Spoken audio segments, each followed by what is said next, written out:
सभी को नमस्कार। मेरा नाम है महेश और आप देख रहे हैं इंटरनेशनल अफेयर्स हिंदी। दोस्तों, आज हम बात करेंगे एशिया प्रशांत क्षेत्र के सबसे बड़े भू राजनीतिक संकट के बारे में। जी हाँ दोस्तों, ताइवान ने दावा किया है कि चीन ने उसके आसपास 21 युद्धक विमान और 7 नौसैनिक जहाज भेजे। ये एक साधारण घटना नहीं है, बल्कि इसके पीछे गहरी राजनीति और खतरनाक इरादे छुपे हैं। आज इस वीडियो में हम जानेंगे चीन बार बार क्यों ताइवान के पास सैन्य गतिविधियां बढ़ा रहा है, ताइवान की प्रतिक्रिया क्या है, अमेरिका, जापान और भारत जैसे देशों के लिए इसका क्या मतलब है, और क्या यह हालात तीसरे विश्व युद्ध की ओर इशारा करते हैं। तो बने रहे इंटरनेशनल अफेयर्स हिंदी चैनल के साथ। और सबसे अहम बात, आपका अपना चैनल है, सब्सक्राइब जरूर कीजिए। तो चलिए सबसे पहले खबर देखते हैं। यहाँ ताइवान न्यूज़ की खबर है।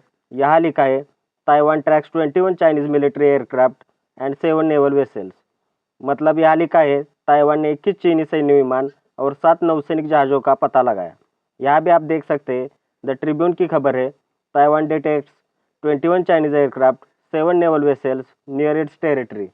मतलब यहाँ कहा जा रहा है, ताइवान ने अपनी सीमा के पास 21 चीनी सैन्य विमान और 7 नौसैनिक जहाज़ों का पता लगाया। अब घटना क्या हुई है उसे समझते हैं। दोस्तों, ताइवान के रक्षा मंत्रालय ने बताया है कि चीन के 21 फाइटर जेट ताइवान के पास उड़ान भरते देखे गए। इनमें से कई विमान ताइवान के ADIZ जोन, मतलब एयर डिफेंस आइडेंटिफिकेशन जोन में भी दाखिल हुए।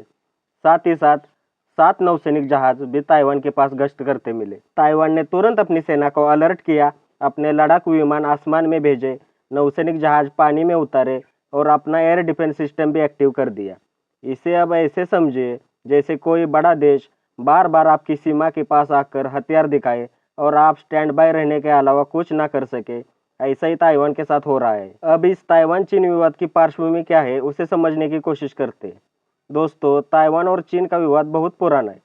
हुआ कुछ ऐसे था कि जब 1949 में चीन में कम्युनिस्ट पार्टी ने सत्ता संभाली थी, तब वहाँ के राष्ट्रवादी नेता जो थे वो ताइवान भाग गए थे। चीन तब से ताइवान को अपना हिस्सा मानता आया है, लेकिन ताइवान खुद को स्वतंत्र देश समझता है।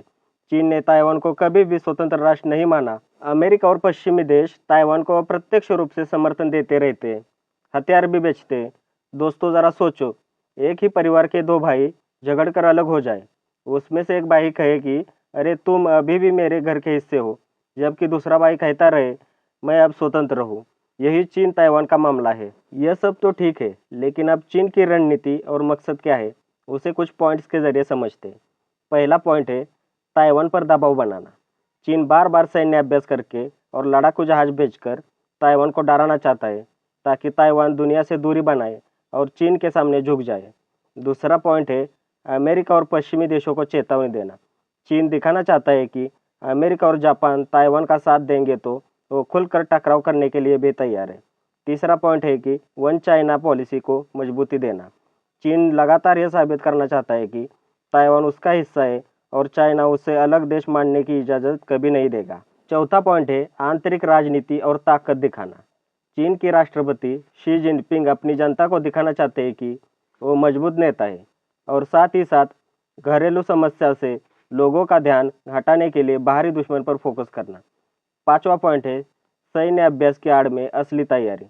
बड़े पैमाने पर सैन्य अभ्यास करके असली युद्ध की तैयारी करना, ताकि भविष्य में अगर हमला करना पड़े तो सेना पहले से ही तैयार रहे। छठा पॉइंट है, साइकोलॉजिकल वॉरफेयर। चीन ताइवान की जनता और सरकार पर मानसिक दबाव डालना चाहता है, ताकि लगातार खतरे का माहौल बनाकर उन्हें थका दिया जाए। सातवां पॉइंट है, इंडो पैसिफिक में अपनी पकड़ मजबूत करना। चीन ताइवान पर दबाव बनाकर दिखाना चाहता है कि पूरे एशिया प्रशांत क्षेत्र को दिखाना चाहता है कि इस क्षेत्र का बॉस वही है। चीन का मकसद सिर्फ लड़ना नहीं है, बल्कि ताइवान को अकेला और कमज़ोर करना और दुनिया को यह बताना है कि चीन से बड़ा ताकतवर कोई नहीं। अब इस घटना में ताइवान की प्रतिक्रिया क्या थी उसे भी समझ लेते हैं। दोस्तों, ताइवान छोटा देश होते हुए भी काफ़ी मजबूत है। उसके पास अमेरिका से खरीदे हुए हथियार है, आधुनिक लड़ाकू विमान है। ताइवान के सरकार ने साफ तौर पर कहा है कि हम डरेंगे नहीं, हमारी सेना देश की रक्षा के लिए तैयार है। ताइवान लगातार अपनी रक्षा उपकरणों को आधुनिक और मजबूत कर रहा है।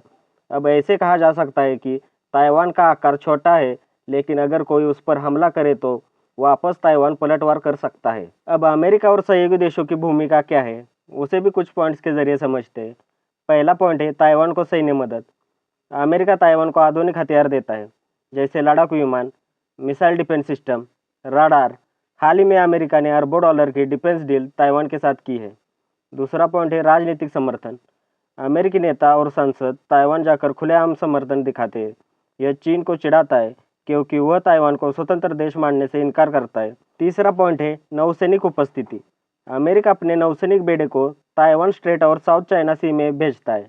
इसमें चीन को एक संदेश मिलता है, अगर ताइवान पर हमला हुआ तो अमेरिका पीछे नहीं हटेगा। चौथा पॉइंट है जापान की भूमिका। जापान ने कहा है कि अगर ताइवान पर हमला होता है तो उसकी सुरक्षा पर भी असर पड़ेगा, इसलिए जापान अमेरिका के साथ मिलकर ताइवान की रक्षा की तैयारी कर रहा है। पांचवा पॉइंट है फिलीपींस और ऑस्ट्रेलिया का सहयोग। अमेरिका ने फिलीपींस और ऑस्ट्रेलिया के साथ मिलकर नौसैनिक अभ्यास बढ़ा दिए हैं, ताकि इससे चीन को घेरने की रणनीति पर काम हो। छठा पॉइंट है आर्थिक और टेक्नोलॉजी सहयोग। ताइवान दुनिया की सबसे बड़ी सेमीकंडक्टर चिप बनाने वाली कंपनियों का घर है। अमेरिका और यूरोपीय देश ताइवान को सपोर्ट इसलिए भी करते हैं कि ताकि उनकी टेक्नोलॉजी सप्लाई चेन सुरक्षित रहे। सातवां पॉइंट है चीन पर दबाव बनाना। अमेरिका और सहयोगी देश चीन पर राजनीतिक और आर्थिक दबाव डालते हैं, जैसे सैन्य गतिविधियों पर चेतावनी देना, आर्थिक पाबंदियां लगाना। संक्षिप्त में कहा जाए तो अमेरिका और सहयोगी देश ताइवान को सुरक्षा कवच की तरह सपोर्ट करते हैं। अब सबसे अहम बात, ताइवान चीन संघर्ष से भारत पर क्या असर पड़ेगा उसे भी समझते हैं। दोस्तों, आपको बता दें कि भारत का ताइवान के साथ टेक्नोलॉजी और ट्रेड में गहरा रिश्ता है। ताइवान TSMC का घर है। अगर चीन ताइवान युद्ध हुआ तो भारत की मोबाइल, लैपटॉप, इलेक्ट्रॉनिक्स इंडस्ट्री बुरी तरह प्रभावित होगी। साथ ही साथ भारत के लिए इंडो पैसिफिक रणनीति भी खतरे में पड़ जाएगी। दोस्तों, चीन की यह हरकत सिर्फ ताइवान को डराने की नहीं है, पूरी दुनिया को संदेश देने की है। एशिया में उसकी ताकत सबसे ऊपर है। ताइवान डरा हुआ है और अमेरिका समेत पश्चिमी देश उसका समर्थन करते दिख रहे हैं। आने वाले समय में एशिया प्रशांत क्षेत्र दुनिया का सबसे बड़ा हॉटस्पॉट बन सकता है। हमें देखना होगा यह संघर्ष शांति से सुलझता है या किसी बड़े युद्ध का कारण बनता है। आपको क्या लगता है, कमेंट में ज़रूर बताएं। फिलहाल इस वीडियो में इतना ही। हमारे चैनल पर जियो पॉलिटिक्स के रिलेटेड सभी खबरों को कवर किया जाता है।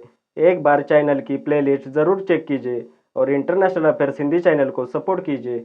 अगर आपको वीडियो में दी गई जानकारी अच्छी लगी तो लाइक कीजिए, अपने दोस्तों के साथ शेयर कीजिए और सबसे अहम बात, सब्सक्राइब जरूर कीजिए। मिलते हैं अगले वीडियो में, तब तक के लिए धन्यवाद। जय हिंद।